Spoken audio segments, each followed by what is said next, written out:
السلام عليكم ورحمة الله وبركاته. مطلوب مني أعمل فيديو تعريفي عن نفسي، فسواء أنت تعرفني أو ما تعرفنيش تعال أحكي لك قصة المحتوى اللي أنا بعمله وكمان شوية تفاصيل عن نفسي.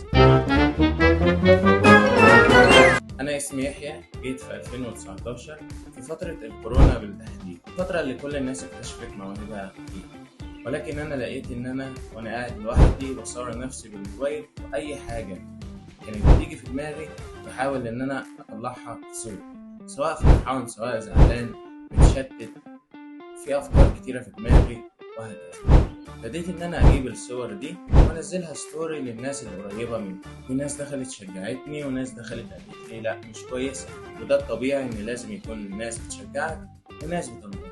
فقلت ليه لأ إن أنا ما أطلعش الصور دي وأعمل بيها محتوى على منصات التواصل الاجتماعي.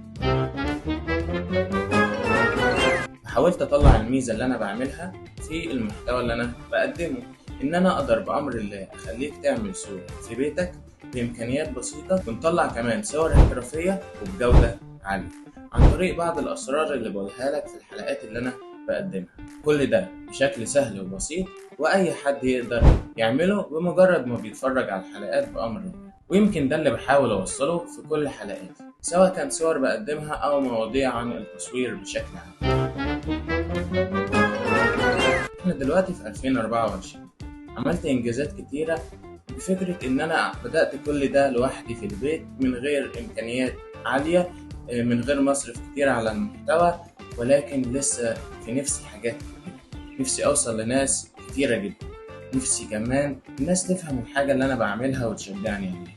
نفسي مثلا حاجات مختلفة زي ان انا اعمل بودكاست مثلا مع الدحيح او يحيى عزام او محمد عبد العاطي. نفسي كمان اقابل مروان بابلو واعمل معاه صور او اصوره، ده من الحاجات اللي انا نفسي اعملها. ان انا عملت صور لنجوم الراب ونفس الصور اللي هم عملوها للتراكات بتاعتهم، ولكن وصفتها عن طريق المحتوى اللي انا بعمله بموبايلك في البيت. يمكن ده من الحاجات اللي الناس عرفتني فيها اكتر.